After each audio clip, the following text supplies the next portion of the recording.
I'd like to kind of get some more clarity around the process of co-creation.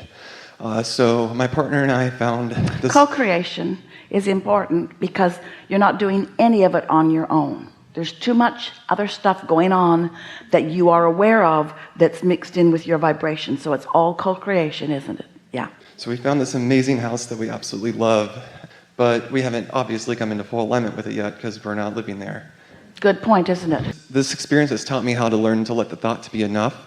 You know, I think about the house, all the amazing things we're going to do there, the fun parties we're going to have, the family we can have. Let the thoughts be enough for now, yeah. Not forever, yeah. But for now. Yeah, I mean, I don't need the house now. I'm really enjoying the thought of it and the well, vibration it's all right of it. to get the house now, but here's the thing. You have to make the best that you can of where you are in relationship to it.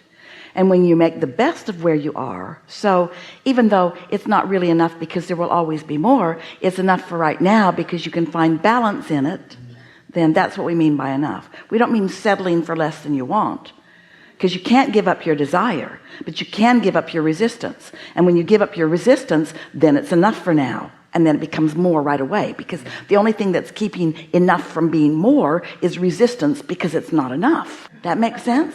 So if not enough can be enough, then it will be more. But if not enough is not enough, it can't be more. You get it? Next. So he prefers to take the reality-based approach, looking at the money we have in the bank, etc. And I was wondering, like, nothing wrong with that if it's enough. It's not currently enough. Well, then it would help you to cash in some of your vibrational chips. Yes. Because that's really where everything's coming from anyway. So are you telling us that your partner is using the evidence of not enough money as his reason to feel what? That it can't happen. Yeah. Mm-hmm. Yeah. Even though so what you're saying is, so Abraham, I get it that thoughts are turning to things, and thoughts will turn to ideas, thoughts will turn to rendezvous, thoughts will turn to finding property, thoughts will turn to dollars. But since the thoughts haven't turned to the dollars yet, then I doubt the outcome altogether. Yes.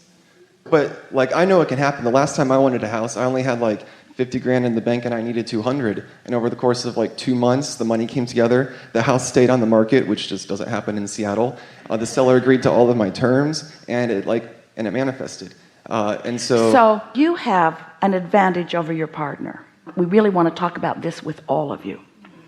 We can stand here, and we do often, and express to you the laws of the universe. And we often express to you our knowing that what you desire is coming into place. But for so many of you, because words don't teach, it's just so many words.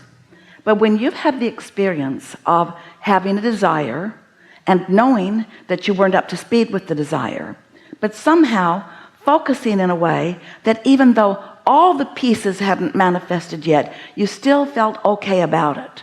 And because you still felt good in the process, you stayed in the receiving mode, which means you kept receiving the next idea and the next idea, so you had good timing. And then you were someone standing in the place of witnessing the unfolding, the thoughts turning to the things, until what you wanted came about.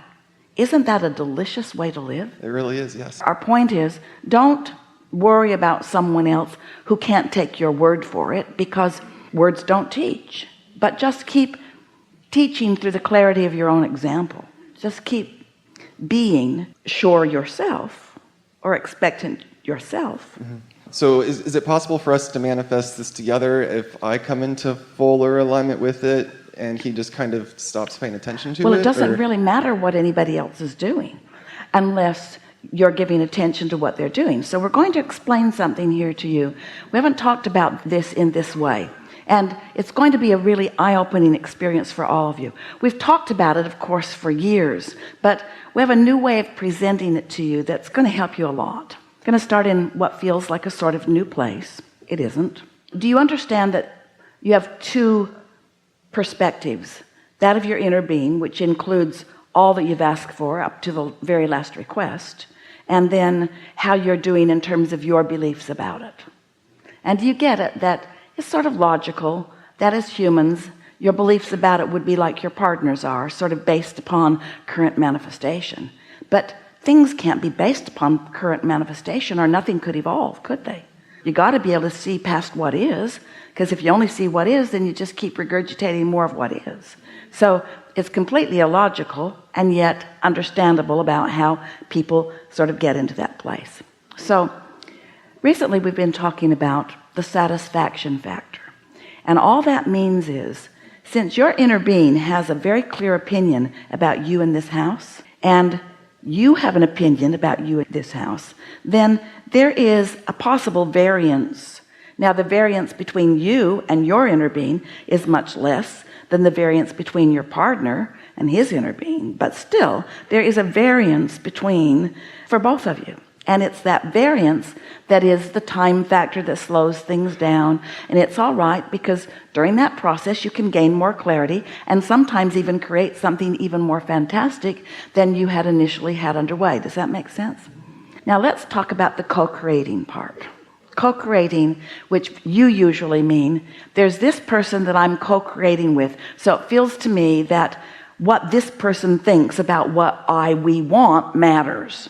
So you're making them more important to the equation than we want you to make them, but you told them they were important, and so you keep trying to make them important, and so we understand how that goes. Even the fact that this person is your partner, there were some things that the two of you have been evaluating for a while, which came to the reason that you are partners. It's about compatibility.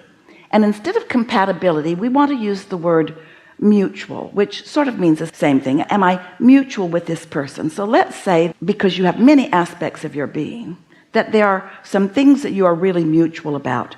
Your take on life, your feeling about being human in general, your basic philosophy about why people roam the earth and what you're here about, let's say. And let's say on those topics that you really have mutual vibration. And so anytime you focus on those things, you feel really good.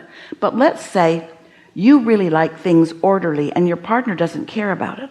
We're just making stuff up, but not so much. But so you're really not that mutual about that. Or let's say that you're a big tipper in the restaurant and your partner is a sort of stingy tipper.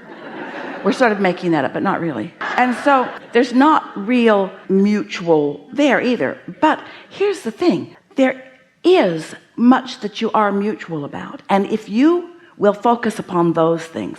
We were having this conversation with Esther the other day. And she recalls hearing us talk for years about positive aspects. And she sort of thought that positive aspects meant in every person or situation there are aspects that are positive and aspects that are negative, and just look for the positive aspects, and that is in part what we mean. But what we mean is look for the aspects in whatever you're giving your attention to that lets you be mutual with your own inner being. Now, this is where this is going to start to make a lot of sense to you. No other person on this planet is going to be mutual with you on every subject.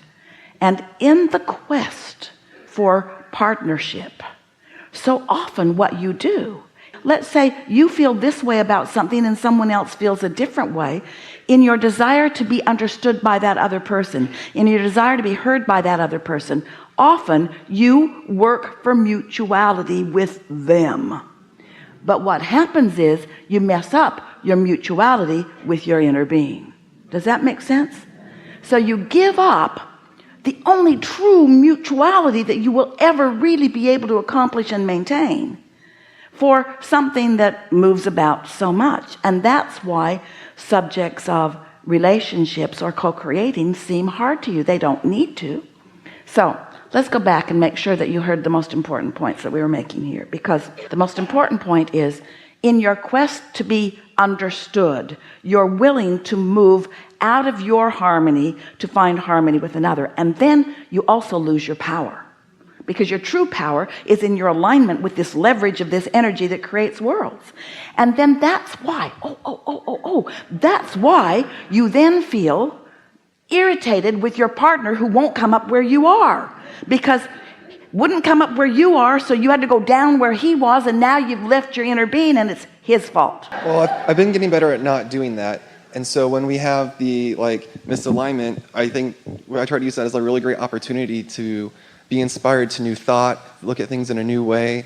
And Yes, it's like, of course, all of that. But the question that you asked, you were worried about what the other person's part in this was. And the other person has no part in messing up your relationship with your inner being and with everything you want, unless you misunderstand what true partnership is. And what true partnership is, we're not even trying to talk you out of partnership with your partner and into partnership with your inner being. That's not our point either. Sort of really is always our point. Because we know that if you have the ability to look for positive aspects in your partner, that what that means is you're finding things in him that you and your inner being are already in agreement with. And it doesn't have to be all of them. There could be 9 things that you're out of whack with, and 1 thing that you are really in alignment with, and you could have a sensational relationship with your ability to focus upon that 1 out of 10 things. Isn't that good to know? So it's really time for everyone to stop blaming someone else for you not getting what you want. Because really all it is sloppy thinking. Oh, because you're standing in front of me and I can see you and hear you and smell you and taste you and touch you, I'm going to seek mutuality with you rather than with my true desire. That doesn't make very much sense in this light, does it? So we know that you get, conceptually it makes sense. We know you understand the laws. You know enough about your inner being. But let's talk about it in very practical terms. So you found this place and you are both excited about it. So you're mutual in your desire for it, would you say? yes. So each of you are mutual with your inner beings. Each of you are mutual with each other. In other words, there's a true compatibility, a vibrational equivalency, a true compatibility about this subject. But when it comes to how fast it's going to manifest, or whether the thoughts give you a thrill or a disappointment when you think about them, that's when you vary a little bit. So give us an example of something that your partner might say that when you hear it and focus there brings you toward his different vibration and away from your inner being's knowing about this. Is this a helpful analogy for you? Give us an example of that. When he says, I don't know how we can get $4 million in the next 2 weeks before somebody else buys it. So he makes a really good point, doesn't he? I don't think so. It's as easy to create a castle as a button. The universe has an infinite number of ways to bring this to us. Well, we don't agree with this point, but what we're saying is there is logic based upon what he has observed in life. There is logic in that. What does hearing that from him, what feeling does it cause within you? And we're going to ask that in a different way. Does it produce a feeling of satisfaction or a feeling of dissatisfaction? Dissatisfaction. All right, so a feeling of dissatisfaction, but do you know the dissatisfaction isn't because of what he believes. The dissatisfaction is because you joined him in that thought and you left There's a lot of momentum in that thought, so it's really easy to activate. Well, there's momentum all over the planet in that thought, but that really does not matter very much, does it? If you have decided at our encouragement to be someone who is, for the most part, really looking for satisfying thoughts, then are you capable of finding a more satisfying thought? Jerry used to talk about the fireplace. The spark comes off the log, gets on his sweater, and he flicks it off right away. No problem. But if he doesn't, then it burns a hole in his sweater. The dissatisfying thought, if you just brush it off and move to a more satisfying thought. So do you think you're capable of finding a more satisfying thought than the unsatisfying thought that he has presented to you? Yeah. Mm-hmm. So what is it? Maybe it's not as easy as I thought. Well, you just told us I've seen it before. But here's the thing. If you go too hardcore with him and try to convince him that he's wrong and you're right because you've had experience about it, he's just going to get stronger and there's no satisfaction in an argument whatsoever, is there? Try to make this about changing the feeling of a little discouragement to something that's more satisfying, such as, well, you never know. All kinds of things can happen. The universe is really on our side. Our inner being's all over this. Cooperative components are being gathered. Thoughts are turning to things. Maybe not this red hot minute, it's not ready to pop, but it will pop. And doesn't it feel good to think like that? Doesn't it feel good to think about being there or somewhere like that in good time?